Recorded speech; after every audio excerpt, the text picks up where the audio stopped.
Hello guys, good morning. Today is December 30, 2025. So tayo ay may pupuntahan. Yan, samahan mo kami dito sa aking channel. So thank you so much sa mga nanonood. Nawa po hindi kayo magsawang manood sa aking mga video. Thank you so much guys. Keep on watching.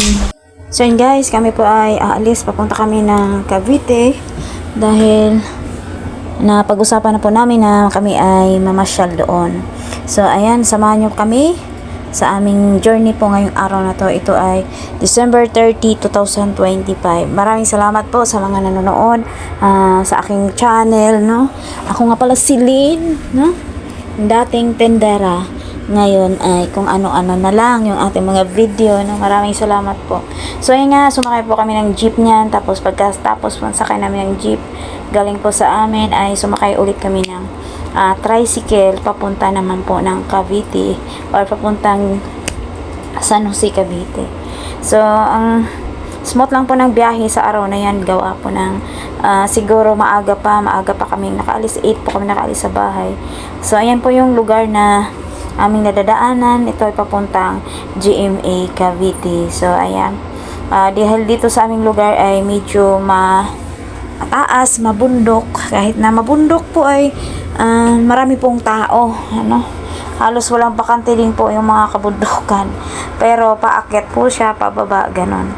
So ayan, maraming salamat po sa iyong panonood. Ito po ay parang nag-travel lang kami, ganon po sa sakyan. Pakita ko lang po yung mga nadadaanan po namin sa lugar na yun. Napapunta kami ng Imus, Cavite. So ang smooth ng biyahe, wala pong gaanong mga sasakyan, siguro dahil maaga pa at ang iba hindi pa ganong namili ng maaga kasi 30 pa lang naman ang umaga. Ayan, tapos walang gaanong traffic, ang smooth ng biyahe. At ang sinakyan po namin ay nakasakay kami kaagad. Minsan kasi pag traffic, ang tagal naming makasakay. Tapos nag-aantay ka ng tricycle, nag-aantay ka ng jeep, ang tagal po namin makaano. So anyway guys, nandito na kami sa Shopwise sa Imus po.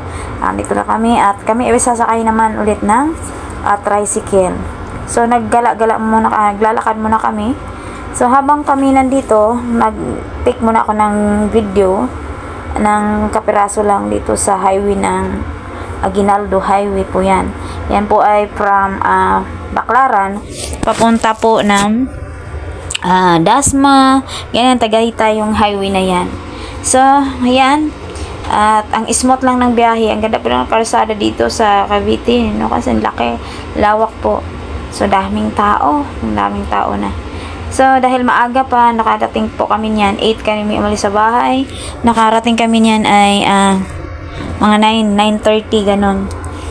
Doon sa mismo sa aking best friend na sa bahay nila ay 10 po kami dumating. Mga kamema. Tapos, yun, habang nakasakay kami sa tricycle.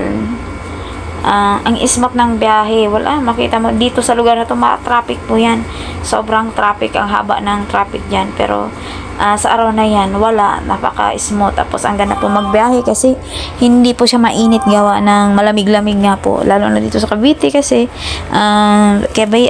sa Dasma, sa GMA kasi nga malapit sa Tagaytay. So, ayan pinakita ko lang po din po sa inyo yung itsura dito sa aming mga nadaanan. At ang ganda din kasi habang kayo naglalakad dito, habang nasakay po ako ng tricycle, napansin ko po yung tricycle ay hindi naman, ay walang tunog, no? Tapos yung napansin ko ay yung tricycle pala na aming sinaksakan ay parang e-bike siya, nilagyan lang ng sidecar. So, ayan mga kamema. At ayan, tingnan mo, lagyan ng mga 4 siguro battery, 5 ba yun? Tapos yung mga anak ko kasi nasa likod ako, sila nasa harapan. Ayun pala, parang e-bike siya, nilagyan ng sidecar. So, ayan, tapos ang lawak kasi nito ng lugar na to sa kanila. Dapat ang mga driver po dito sa lugar nila ay may Google Maps or Waze, ganon. Kasi pag hindi pa kabisado, alam po nilang gagawin nila kung saan sila pupunta. Dahil kami, itong driver na to, naligaw. Kaya pala pagdating namin doon sa paradahan ng tricycle ay tatanungan sila, oh, ikaw gusto mo ba sa ganitong address na to, ganito, ganon. Yung pala, hindi din nila ganong kabisado halos lahat ng tricycle. Ilang beses na po akong napunta dito sa lugar na to, pero hindi ko pa kabisado kasi kaliwa, kanan. Ang hirap kabisaduin. So, dapat talaga ang mga tricycle ay maalam dyan, kasi nga, yung pasahero, buti kung maliit lang to na lugar, yung mga kunti lang yung tumira, ang dami-dami. So, ayan, kahit ang best friend ko ng bahay ay medyo dulo-dulo, tapos mahirap hagilapin kung hindi po kabisado. So, ayan, balik-balik po yung kami, bumalik, tapos nagtanong-tanong kung saan-saan.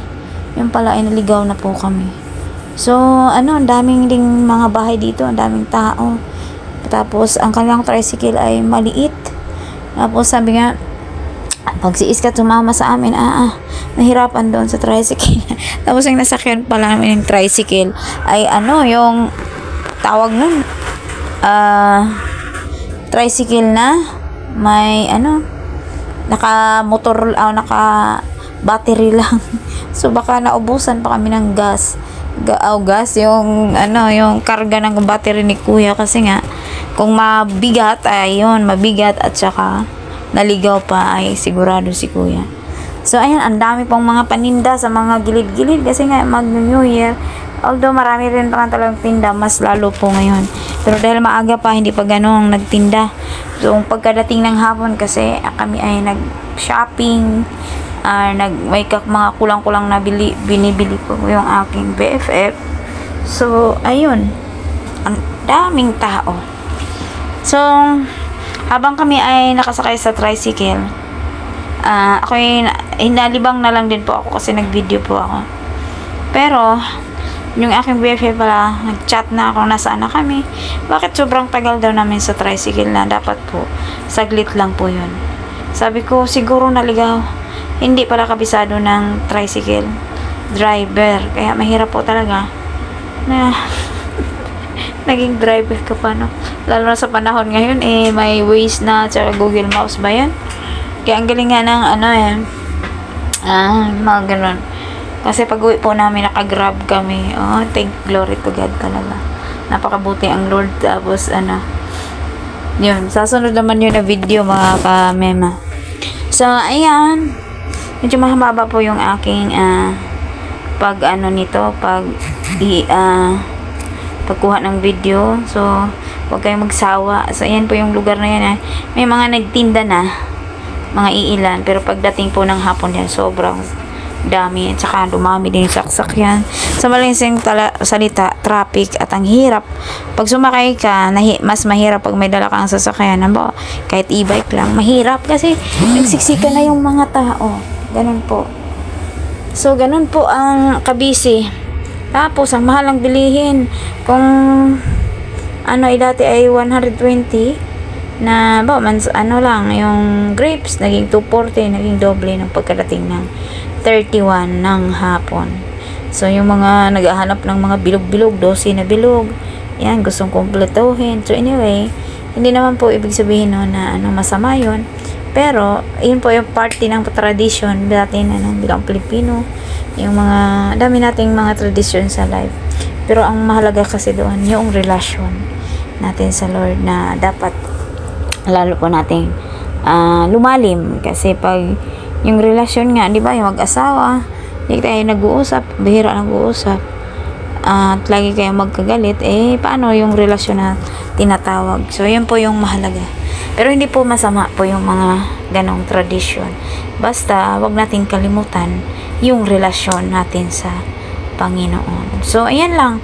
Magawa maging masaya po ang ating New Year sa pagsalubong. At saka, ayun guys, ingat po sa mga dito sa Dasma. Nakita ko mahal ang kanilang multa pag nagpaputok ng yung paputok na yung nakakatakot na sakit sa tenga, yung ganun. Nakita ko lang sa kanilang mga sa daanan. Tapos dito, ewan ko. So, maayos naman. Kaso lang, pagsakay namin dito ay naligaw-ligaw po kami. So, ayan lang guys. Maraming pong salamat sa inyong panonood. Yung aking video ay medyo mahaba-haba, 11 minutes, So, kung bago ka sa aking channel, mag-subscribe ka na rin. i-hit mo na yung notification bell para lagi ka updated.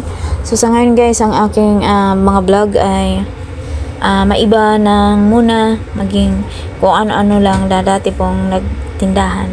So pahinga muna tayo, mag-unwind, mag-isip sa mga bagay-bagay. So ayun, maraming salamat at Happy New Year to all of you. Happy New Year kay Bishi Mami M, to all my sponsor, sa mga nakilala ko sa YouTube.